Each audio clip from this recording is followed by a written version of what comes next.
Welcome once again, Shock Horror. I'm talking about Doctor Who once again, and this time it's about my overrated Doctor Who episodes. Part 1 is already up, which isn't actually really called Part 1, but that was the plan. That's up, you can go watch that if you like. This is part 2 of it, and I'm saying it right now, like that one, this is pure and simply just my humble opinion on the kind of my view overall. You know, we're all got different opinions, and that's completely fine, and the great thing about this said show, my sleeves keep falling because I don't want to ruin my magic tricks. In fact, here we go. Here's a magic trick for you. Watch this. Way, there you go. So, as again, just quickly saying, this is pure and simply just my humble opinion on why I think these episodes are very overrated. There's going to be a lot of David Tennant, sorry. That's kind of going to be simply it. It's not a top 10. I'm kind of going through the actual show. It is New Who stuff, very much like part 1, so let's begin. And the first one I want to talk about is The Runaway Bride, which is, by rights out of this kind of list, I don't think it is hugely loved by rights, but I don't think it should be even to the point of liked, if I'm completely honest. I couldn't care less about David Tennant moaning about Rose. I couldn't care less about Catherine Tate as well in this episode. I think she is far superior in Series 4. She is annoying, like more annoying than me. Let's be real, you know. It's like that's like high level, like extremely annoying. But I think what helped was, you know, okay, she is better in Series 4, so just taking it from Runaway Bride. As I says, Donna just annoys me. There gets to a point in this episode where I just think it just kind of stops. It just, once they get to the Torchwood kind of hub, it feels like Russell T Davies or anyone knows what to do really with the rest of the story. It really just falls flat. It starts, there's a pretty good chase, which is the best thing about the story, I must say, and then it just kind of falls flat. I really like the Rachnos. I will admit, like that's one of the best monsters that's ever happened in the show. But outside that, I feel like the episode's just really flat, and it's kind of. It kind of drags a little bit for me, and as it says, the biggest culprit, I do not care for Catherine Tate whatsoever. And I remember, I'm not the only one, there was a lot of people that did not like her, and was quite worried when she was going to come back, including myself, but she is far better in Series 4. And next one up is Last of the Time Lords. Now, I'm going to say right now, I don't particularly like Russell T Davies's finales in comparison of his previous episodes. I will be talking about another one pretty soon, but this was the first culprit. Series 1, solid. Series 2, I think, was also pretty solid. But Series 3, man, Jesus, like, I love Utopia. Great master reveal. It was superb. Sound of drums, you know, they're on the run. Great stuff. The Master's slowly, you know, whatever, doing these things and all that. And then it just kind of, like, that finale, it just, I hate when movies and shows or anything just kind of goes a year later and it's like, oh, right, okay, we're doing this sort of thing. I wasn't really a big fan of it. I remember in Endgame, I was just like, so we're not going to see, like, anything? Like, come on. I don't like that. I don't particularly like the way, if anything, it's resolved, and that's my issue. I have how Russell T Davies resolves his stories, especially his finales, and I'll talk about another one in a minute.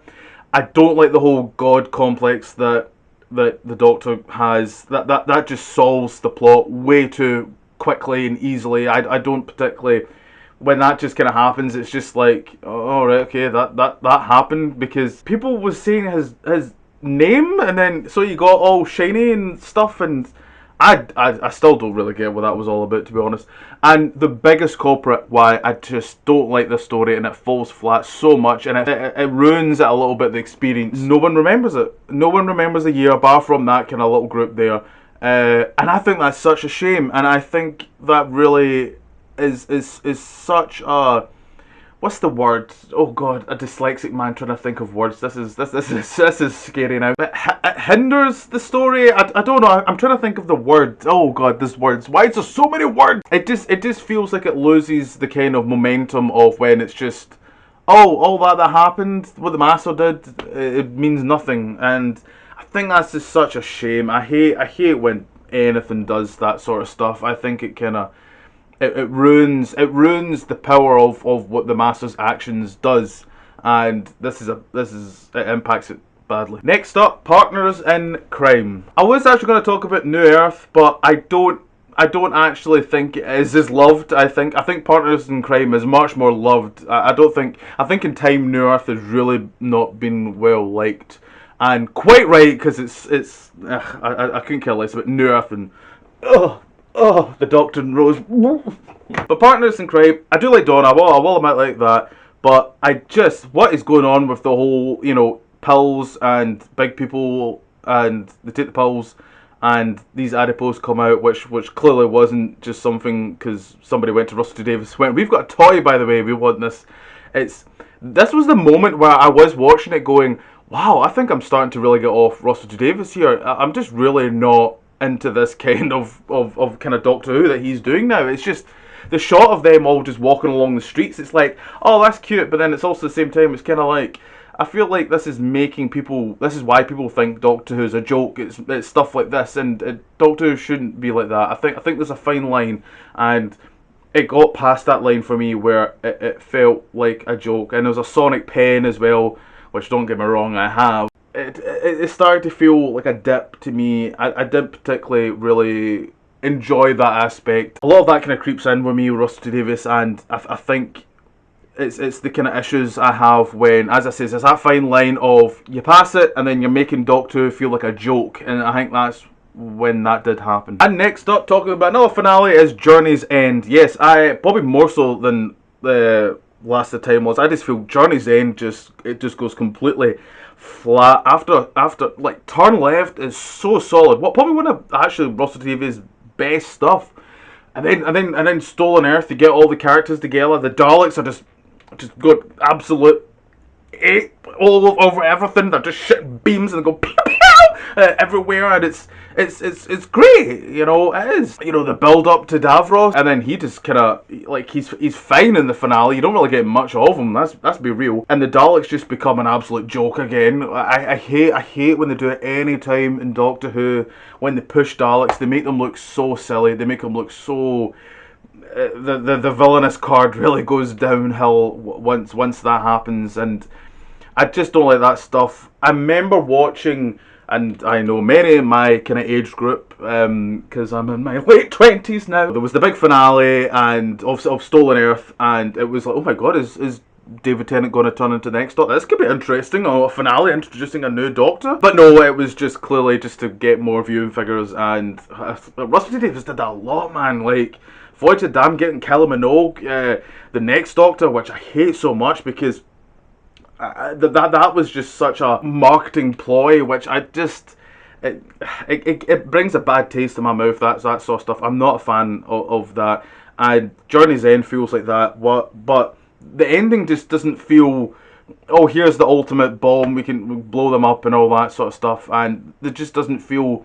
I don't feel like the characters are smart. Then I don't feel like the Doctor's smart either. I don't feel anything is really kind of done kind of well in that way. The stuff I do like in it, but just overall, I just don't think this finale deserves really any love. Like, to be liked, okay, but especially after Turn Left, so solid, and Stolen Earth as well. The finale just falls flat in comparison. Now, this one might not be well loved in my comments here, but my next one is The Girl Who Waited, and this is a story, I'm not going to lie, I have never understood why it gets so much love. I love Amy and I love Karen Gillan.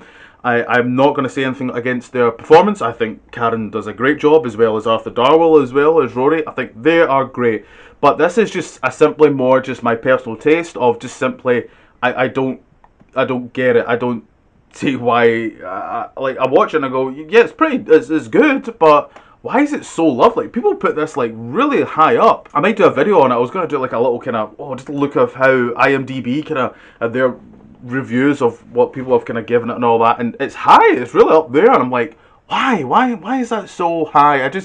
I can't figure out kind of why it is. Like, it must be more in the performance wise, because I think the episode looks cheap as hell. I think the episode is a good example of why, like, it's like, this is why people think Doctor Who looks cheap, and I think this was kind of one of the examples here.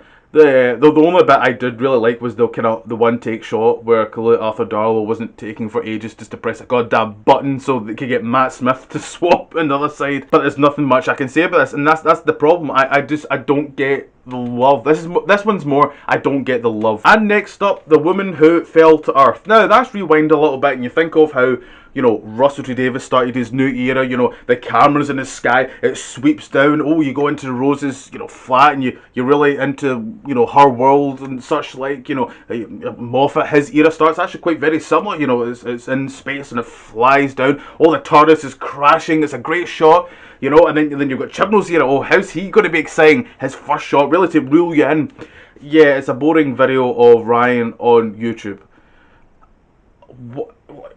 Somebody must have read that and went, no, that's not how you start a new era. You got to be a bit more uplifting and exciting. I just don't understand that whatsoever. The Woman Who Fell to Earth was probably near enough the first time I watched Doctor Who, and I went, wow, I am bored watching this. It is far too long, it's way too bloated, there's just, it drags on and on. I think Jodie is fine in the story. I'm not particularly in love with it. I don't like certain elements that happen. I hate that none of them call the Doctor out for Grace dying, because that's happened many times in the past where, you know, oh, if the Doctor wasn't involved, this person wouldn't be dead, you know, and it's like, well, why do we not do those kind of themes? I don't get why that's not really happening anymore, and I think it's a shame. Nobody challenges the Doctor, and I miss that.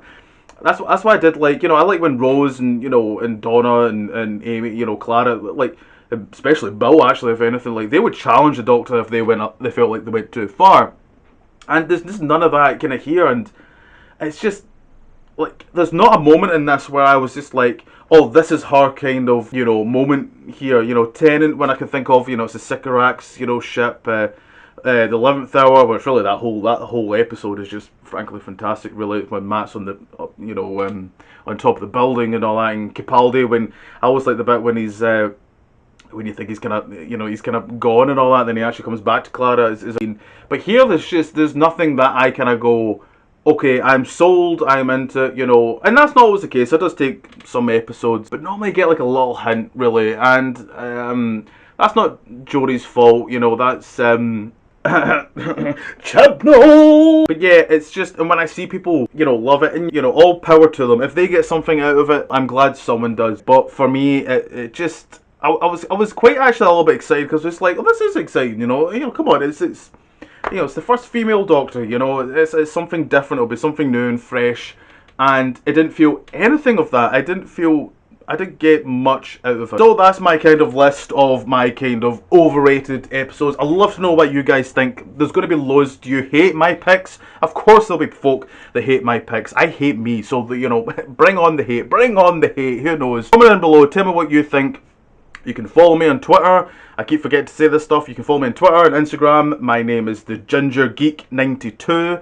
It's when I was born, and it's so long ago. But you can find me on there. We can have a little chat if you want. Subscribe, like, all share, do all those things. Remember to do those things, because I always forget. And now it's time to say goodbye. See you later.